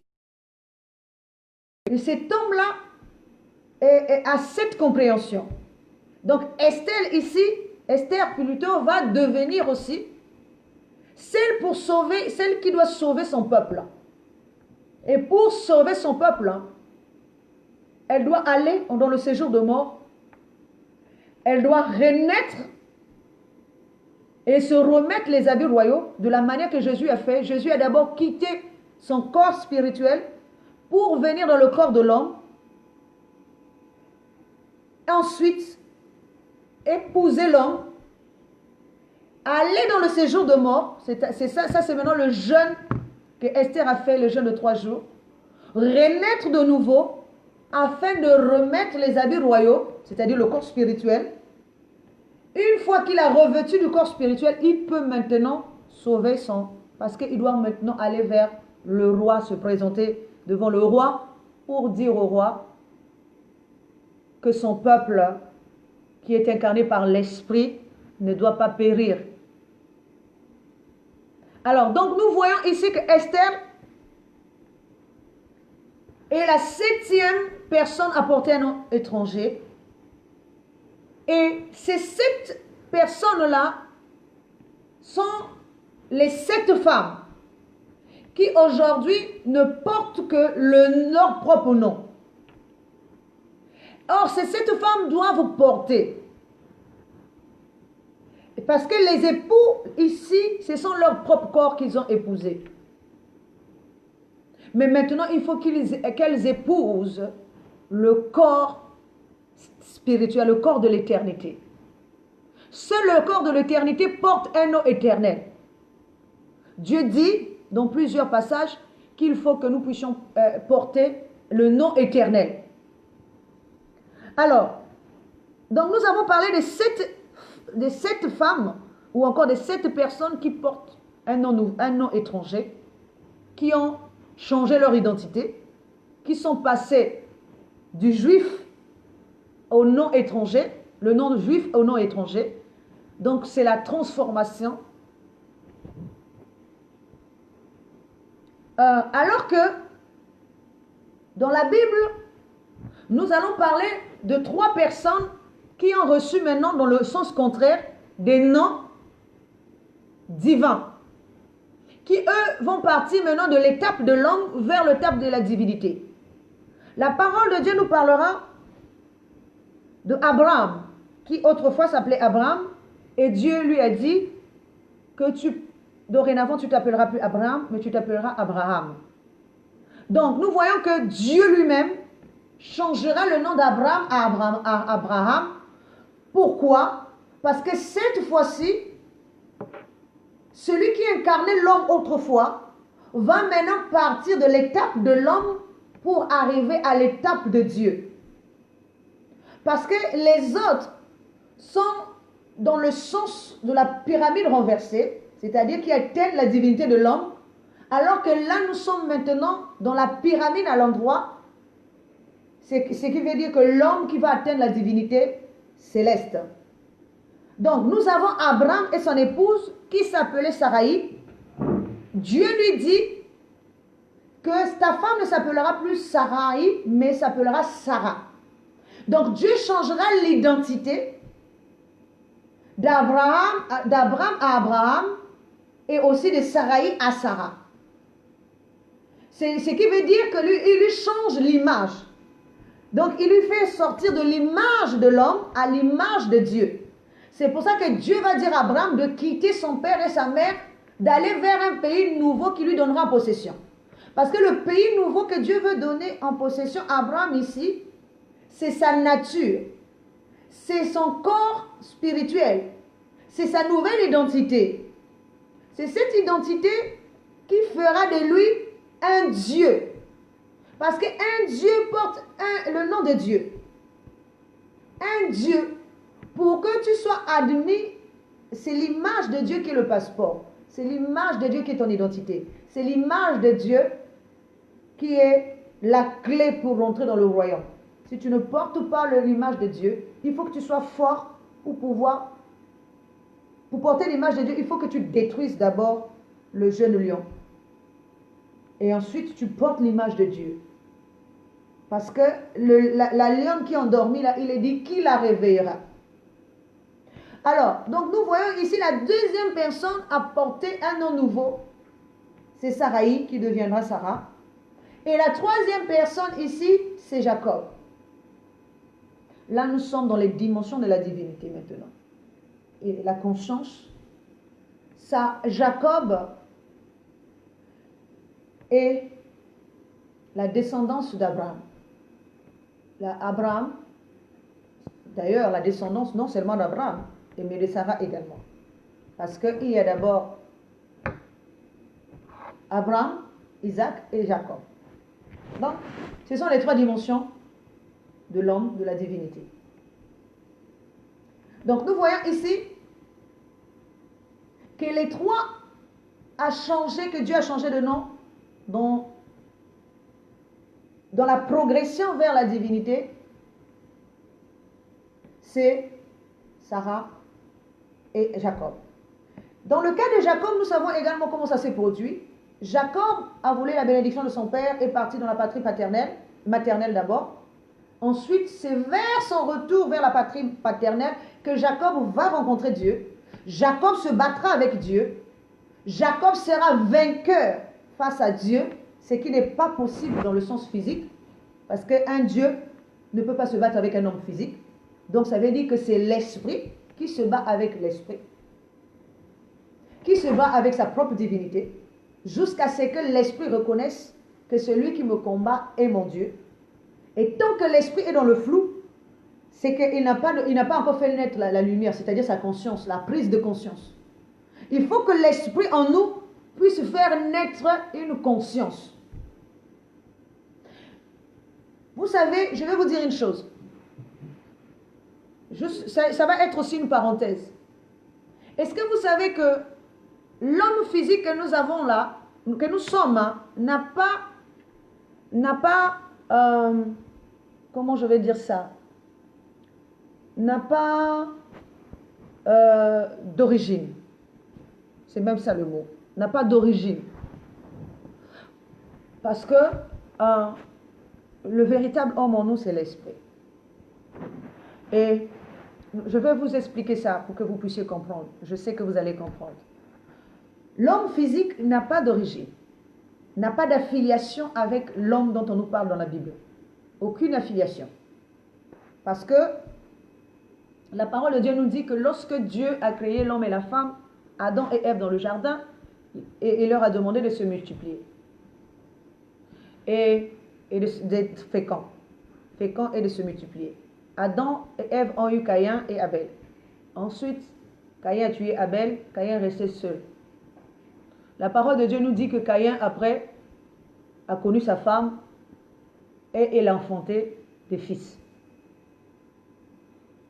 Donc, dans la lignée, d'abord, nous allons voir que dans la lignée de Caïn, il y a une fille qui naîtra, elle s'appelle Nama. Et dans la lignée de Seth, la deuxième fille à naître dans le monde, c'est Dina. Dans la lignée de Caïn, la première fille à naître dans le monde, d'après la Bible, elle s'appelle Nama. Et la deuxième fille qui naîtra dans le monde, dans la lignée de Seth, c'est Dina, donc dans la lignée de Jacob. Maintenant, toutes les autres femmes là, on ne sait pas d'où elles sont sorties. Je vais prendre un exemple. On ne sait pas d'où elles sont sorties. Prenons l'exemple. Déjà, Caïn, on nous dit que Caïn a connu sa femme et ils ont eu un enfant. Mais la femme de Caïn sortait d'où? Donc, Caïn n'a pas eu d'enfant avec sa maman. Pour que nous puissions dire que, bon, peut-être qu'il y avait sa maman, avec sa maman qu'il a eu d'enfant. Parce que sur la terre, à ce moment-là, il n'y avait qu'une seule femme. La seule femme qui existait à ce moment-là, c'était Ève. Mais Caïn a connu sa femme où? Ensuite, il a eu des fils. Il a eu Enoch, Lémélec, enfin, il a eu des fils. Et je pense que c'est Émélec qui a eu 2 femmes, dont Tila, et Tila qui a eu une fille qui s'appelle Nama. Et c'est Émélec aussi, apparemment, qui va tuer Caïn, puisqu'il a dit que Caïn sera vengé 7 fois et Émélec se sont dit 7 fois. Donc, ce qui va à dire que ce n'est pas comment je vais dire ça, une postérité physique, c'est une postérité spirituelle. Caïn a connu sa femme la sortait d'où? Ce qui veut dire que c'est le corps qui doit enfanter un fils spirituel. Quand le corps rencontre notre conscience, quand le corps épouse la conscience et la conscience enfante un fils. Et c'est ce fils-là qui est un fils spirituel. C'est une lignée spirituelle. Or, le corps physique, c'est comme un corps qui est sorti de nulle part pour venir aider, comme un pont, à la manière de Melchisédek, qui va sortir pour venir aider l'homme à traverser, l'homme à aller de l'autre côté. L'homme, c'est un temps seulement. C'est pour ça qu'on appelle ça une nourriture périssable. Un temps. Il n'a ni tête ni queue. Il sort de nulle part. Il n'a ni début ni fin ni commencement. On ne sait pas où il sort. Parce que dans la lignée spirituelle, dans la lignée d'après la Bible, l'homme est sorti de Caïn. L'homme est sorti de Seth. Mais Seth aussi a connu sa femme. Sa femme sortait d'où? Il n'y avait pas d'autre femme dans le monde à ce moment-là. Sa femme est sortie d'où? Donc c'est une lignée spirituelle. Un esprit qui connaît sa conscience, plutôt l'esprit qui rencontre son corps et qui vont enfanter un nouveau soi, un nouveau nous.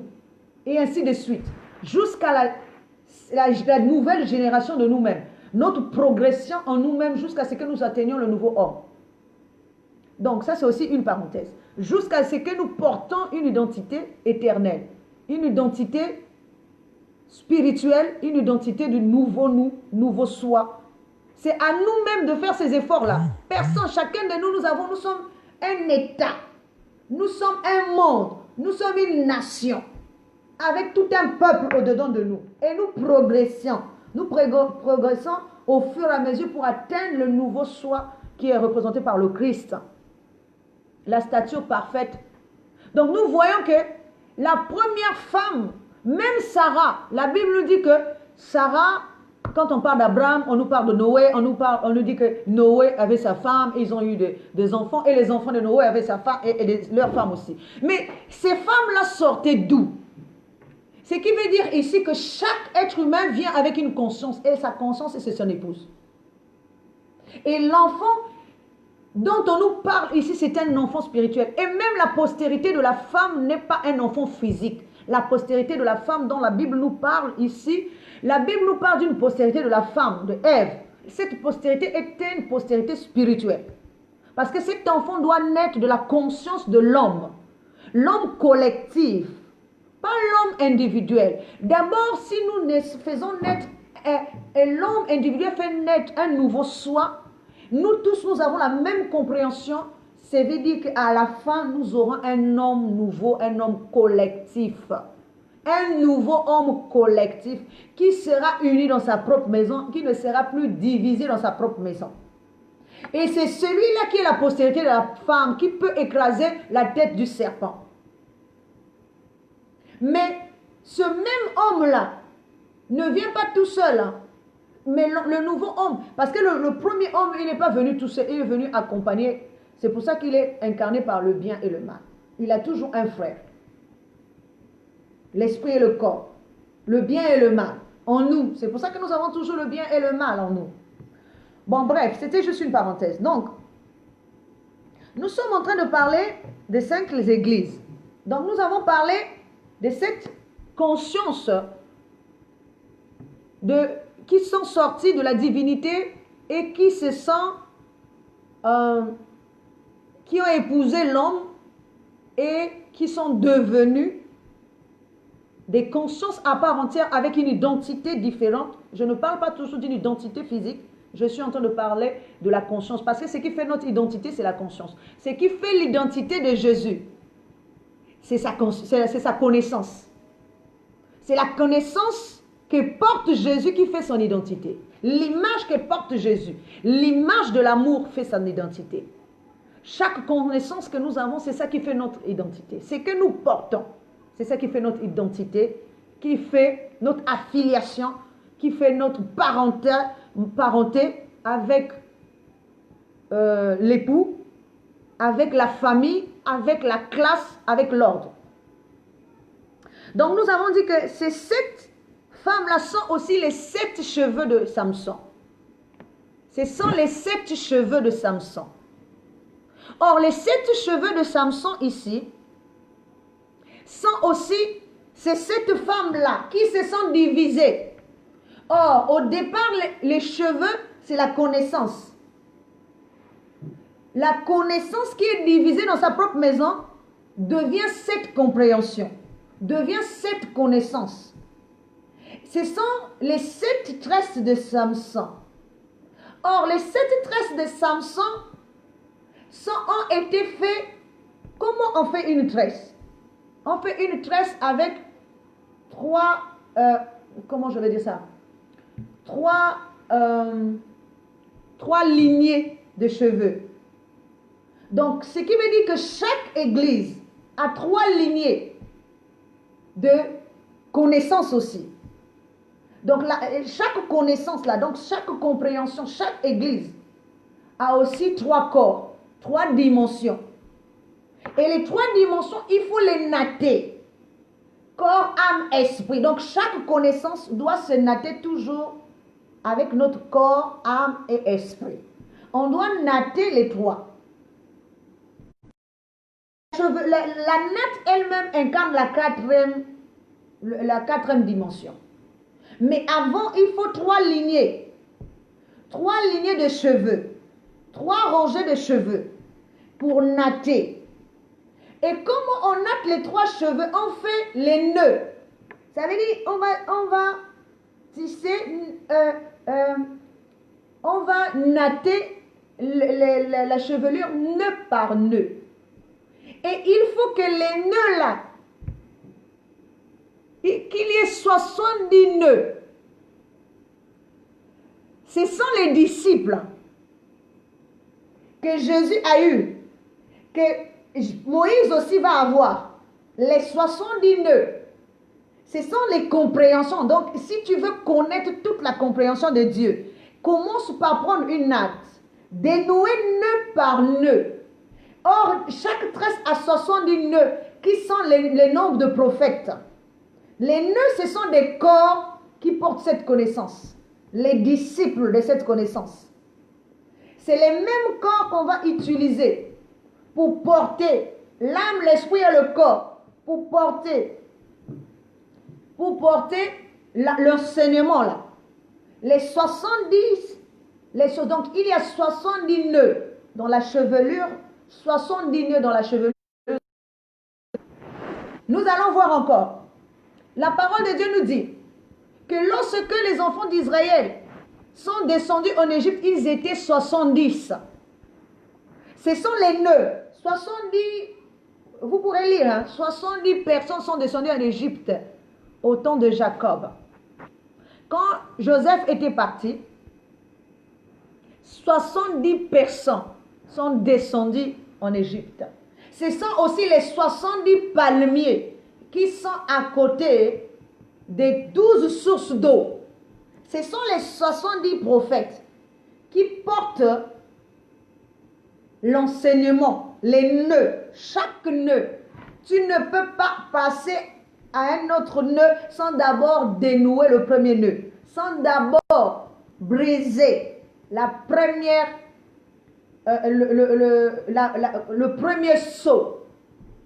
S'il y a 7 sceaux, c'est qu'il y a 70 esprits. Les 70 esprits ne représentent aussi que les 7 esprits. Ce 70 corps-là ne représentent que les 7 esprits. Donc il faut 70 nœuds. On doit dénouer nœud par nœud dans les 3 dimensions de l'homme, qui sont l'âme, l'esprit et le corps. C'est ce qui a été noué, de manière qu'on ne comprenne pas tout ce qui se passe. Lorsqu'on dénoue 70 nœuds, on dénoue les cheveux, on dénoue tous les cheveux. C'est là que nous avons l'image exacte de la pensée divine, c'est-à-dire la connaissance. Et c'est pour ça que, juste en passant, je vais prendre l'image de Dalila. Parce que pour beaucoup d'entre nous, nous voyons, parce que dans les choses de Dieu, c'est une pièce qui a double face. Nous voyons toujours la première face et nous ne voyons pas l'autre face. Alléluia. Or, la première face, pour tous ceux qui comprennent de manière, enfin, selon la face A, nous voyons toujours les exploits de Samson mais nous n'arrivons pas à voir les exploits de Dalila.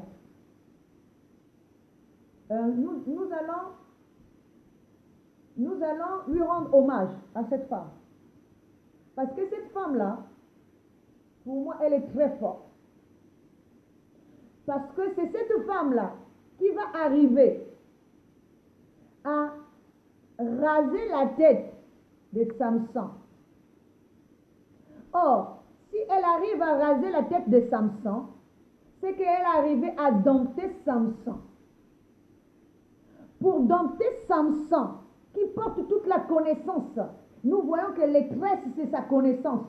C'est la tête c'est la divinité elle-même qui porte les 7 tresses. Donc Dalila ici aussi est une conscience divine qui, elle, représentée, comme je l'avais dit par Tamar l'autre jour, capable, une femme étrangère qui est capable de séduire la divinité et de l'emmener à lui et de Judas. Je vous avais aussi expliqué en lui prenant les 3 objets qui représentaient son identité et qui représentaient sa nature. C'est la même chose ici pour Dalila. Si elle arrive à raser les cheveux, c'est qu'elle a pris l'identité. C'est que Samson n'a plus son identité spirituelle. Parce que ce qui fait son identité, c'est ses cheveux et son identité, sa nature. Parce qu'il est un divin qui incarne il a la divinité de l'homme. Là, je parle de cette connaissance. Donc, il est la divinité de l'homme qui incarne, bien entendu, les 7 connaissances, les 7 compréhensions. Donc, Dalila ici, regardez, même si vous lisez même Dalila, à la fin, il est dit que Dalila a réussi à dompter Samson en le faisant coucher sur ses cuisses. Dalila, une petite femme, si nous prenons cela dans un sens physique, une petite femme qui réussit à dompter un costaud. Donc, il faut dire à cette femme-là respect. Parce que elle, si elle ne joue pas son rôle, alléluia, elle a joué son rôle. Son rôle est de dénouer la chevelure là. Parce que la chair que nous sommes aujourd'hui, si nous n'arrivons pas à nous sommes étrangers aux choses divines. Et la connaissance de Dieu est tellement nouée que nous ne pouvons pas être rachetés si nous n'avons pas connaissance de la connaissance. Il faudrait que nous usions aussi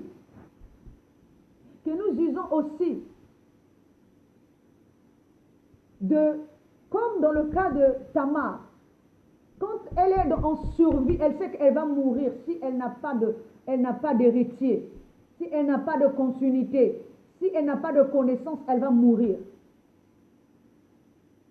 Or, la force dont on parle ici, la force de Samson, n'est pas une force physique.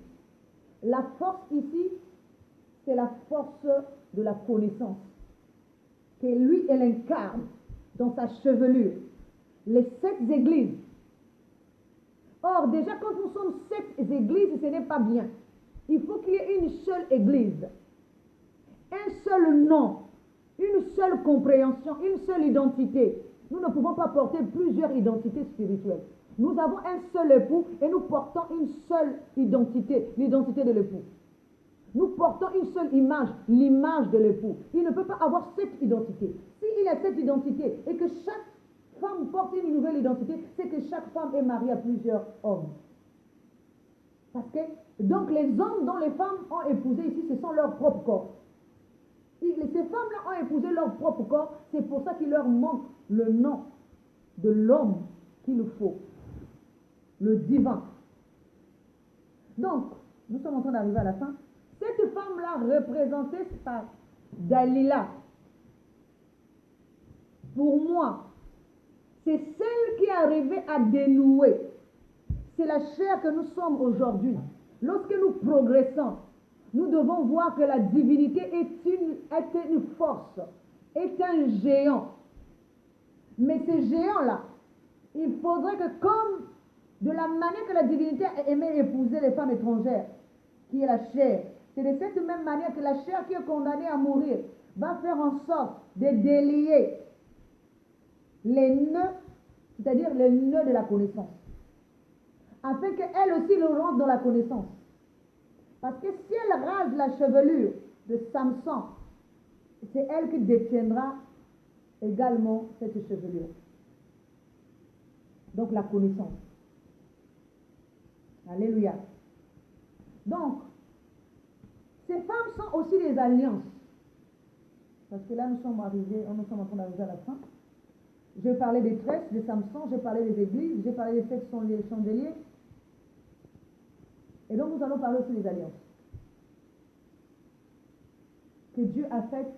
Et ce sont ces femmes-là, avec certains personnages de la Bible. La Bible parle des différentes alliances. La première alliance que Dieu a faite, c'est avec Moïse, avec Noé. Ça, c'est l'alliance de la vie. Dieu a dit à Noé, après qu'il y ait eu le déluge sur la surface de la terre, Dieu a dit, je fais avec toi une alliance. Et qu'à chaque fois qu'apparaîtra l'arc-en-ciel dans le ciel, je me souviendrai de mon alliance avec toi. Cette alliance est l'alliance de la vie, donc du jour. L'alliance de la vie. Ensuite, Dieu fera une deuxième alliance avec Abraham. L'alliance de la circoncision. C'est-à-dire du dépouillement. Ce qui veut dire que si nous sommes dans la vie, nous devons chercher à nous dépouiller du vieil homme. Lorsque nous naissons, notre rôle ici, c'est de chercher à nous dépouiller de la mort, de ce qui n'est pas bien. Nous naissons, c'est la vie, donc l'alliance de l'arc-en-ciel, l'alliance avec Noé, c'est l'alliance du jour. Donc, comme il y a 12 heures dans la journée et 12 heures dans la nuit, donc l'alliance du jour, les 12 heures du jour, Jésus dit que pendant qu'il fait encore jour, laisse-moi faire les choses de mon Père. C'est là lorsque il va aller sauver, plutôt ressusciter Lazare, les disciples vont lui dire, mais Seigneur, comment on va encore repartir là-bas? Et lui, il va dire que c'est pendant qu'il fait encore jour qu'il doit accomplir l'œuvre de son Père. Donc nous voyons ici que c'est l'alliance du jour, l'alliance de la vie. Et l'alliance de la circoncision, c'est l'alliance du dépouillement. L'alliance où on se dépouille de l'ancien homme. Alors, nous allons encore prendre la troisième alliance, l'alliance avec Moïse. La Bible nous parle que l'alliance avec Moïse est l'alliance de sang. L'alliance que Dieu fait avec Moïse est l'alliance de sang. Ce qui représente ici l'alliance de la mort. L'alliance de la nuit. Or, pendant cette même période, Dieu fera avec la maison d'Israël, d'abord avec Moïse, une alliance. L'alliance du sang. Je ne prends pas de verset, vous pourrez chercher dans l'alliance de sang. C'est l'alliance de sang qui est l'alliance de la mort, puisque Moïse est incarné par la mort. L'alliance de la nuit, les 12 heures de la nuit, c'est Moïse. Donc il faut 24 heures du jour, et plutôt 12 heures du jour, 12 heures de la nuit qui font les 24 vieillards qui sont devant le trône de Dieu. Ensuite, nous allons avoir l'alliance du sacrifice. Or, l'alliance du sacrifice ici, c'est toujours été dans la Bible. J'ai juste pris, je n'ai pas pris, je ne vous dirai pas de versets, j'ai juste pris les alliances qui m'intéressaient. L'alliance, tout ça, ce sont des noms de ces épouses-là. De ces femmes qui voudront maintenant, à la dernière heure, avoir maintenant le nom de l'époux. Parce que là, ils règnent en leur propre nom. Ils ne règnent pas au nom de l'époux. Ils sont en train de régner à leur propre nom. Mais Dieu a fait avec chacun d'entre eux une alliance. Et cette alliance, c'est cette alliance qui leur a donné vie, qui leur a donné, comment je vais dire ça, l'indépendance d'être des dieux eux-mêmes.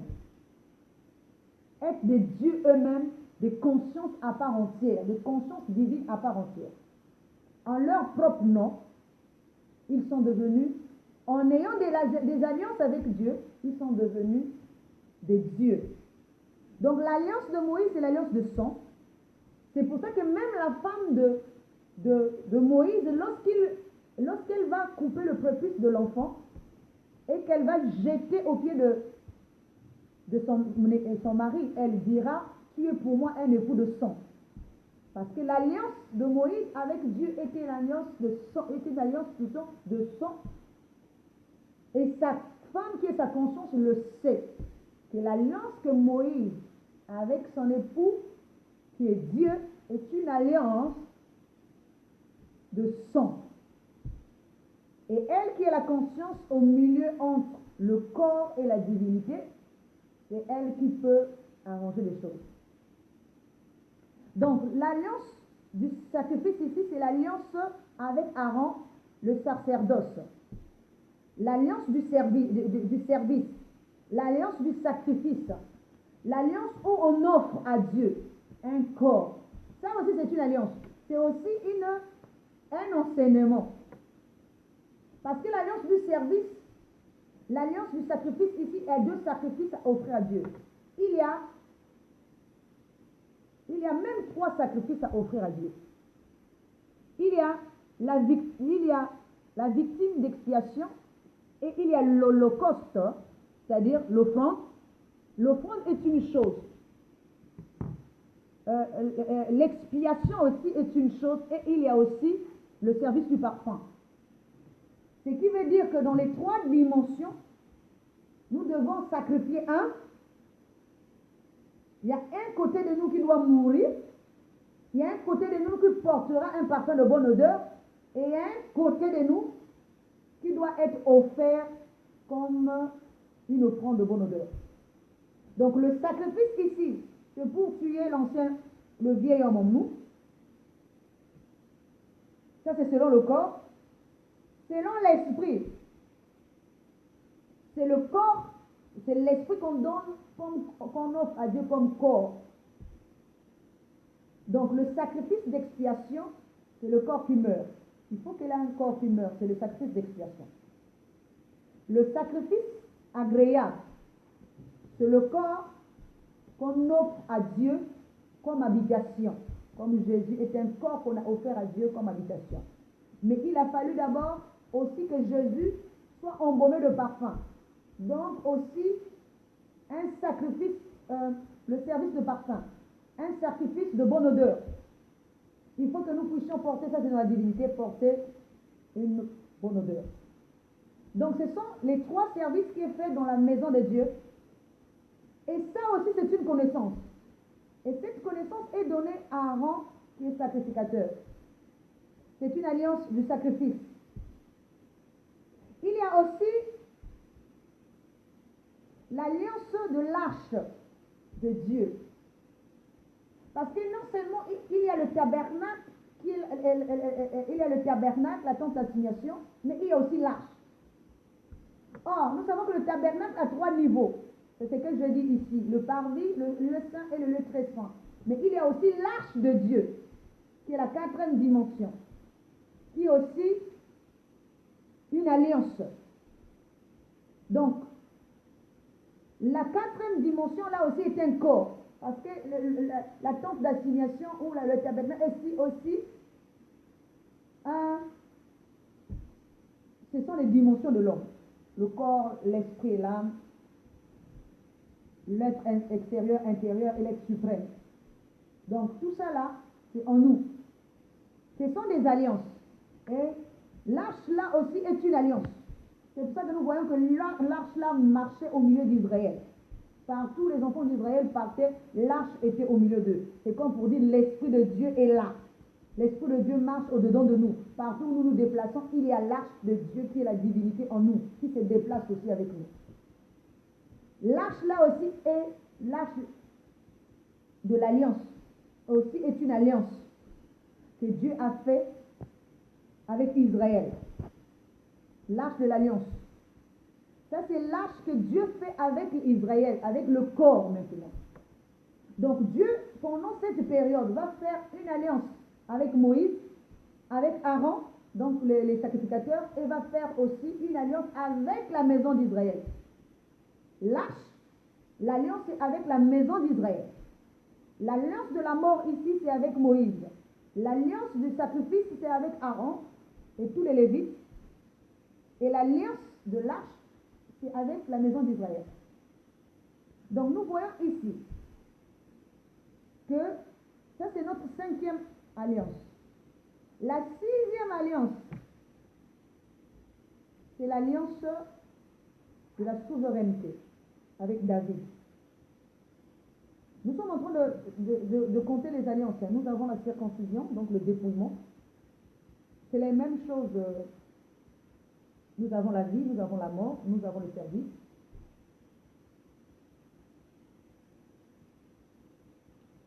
Et nous avons donc la 6e alliance, l'alliance de la souveraineté. Pourquoi j'ai dit souveraineté? Parce que c'est le trône qui est promis à David pour l'éternité. Il est dit que le trône de David est un trône éternel. Or, comme les 3 choses qu'avait Judas, la souveraineté, l'attachement et l'identité, ce sont ces choses-là qui sont également, nous avons la souveraineté, donc le trône éternel, que Judas aussi recevra. Nous avons aussi le service qui est l'attachement. Et nous aurons aussi le dépouillement qui est le nouveau corps. Donc quand nous sommes dans l'ancien homme, c'est la circoncision, quand nous sommes dans l'ancien homme, nous sommes dans un vêtement ancien. Lorsque nous passons dans une ancienne identité, lorsque nous rentrons dans le nouveau corps, puisque si nous sommes circoncisés, on ne parle pas de circoncision physique, on parle de se dépouiller du vieil homme. Donc lorsque nous sommes dans le vieil homme, nous avons une identité, et lorsque nous rentrons dans le nouveau homme, nous avons aussi une nouvelle identité. Donc c'est ça l'attachement, plutôt le lavement, le sceau. Donc c'est la circoncision.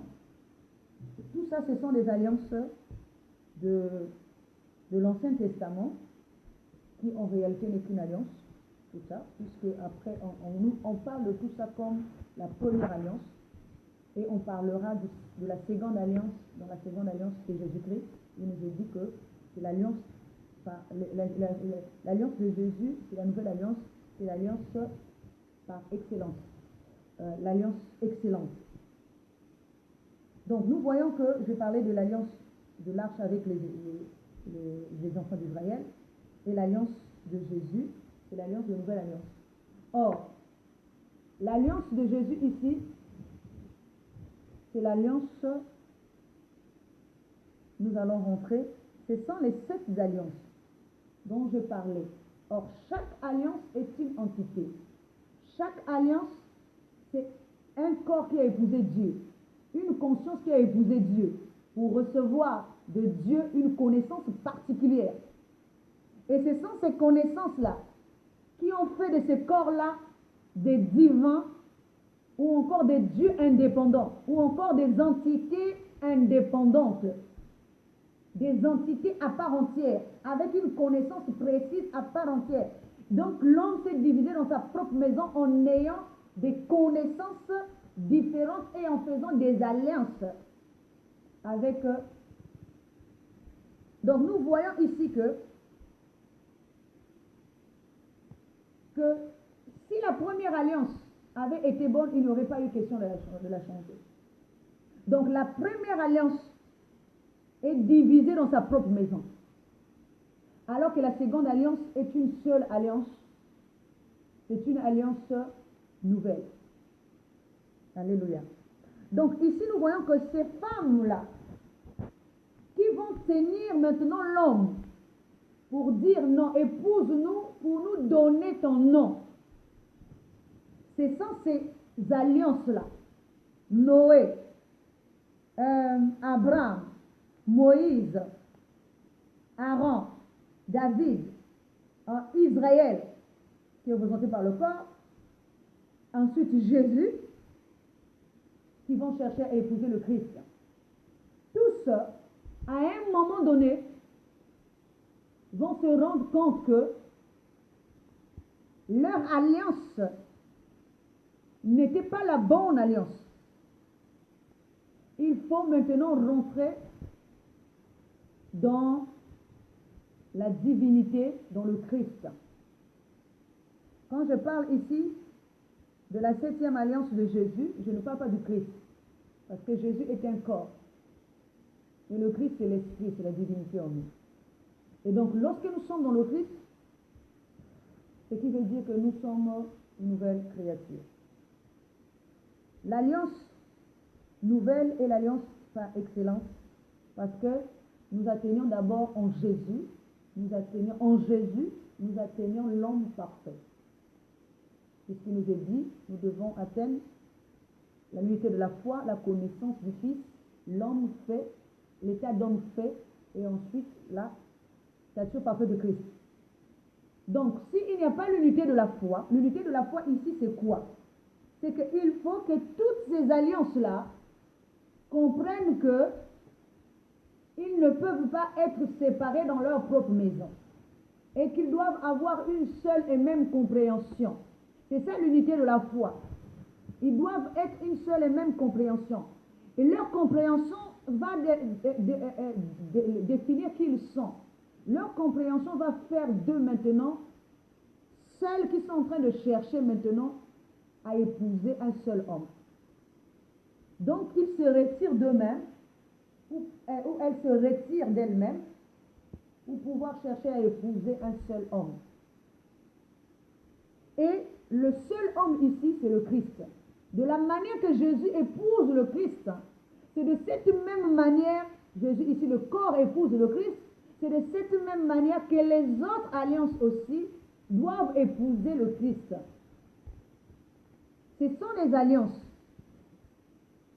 Même si les autres alliances sont renfermées dans la première alliance. C'est pour ça qu'il est dit, si la première alliance avait été bonne, il n'y aurait pas eu question de la remplacer.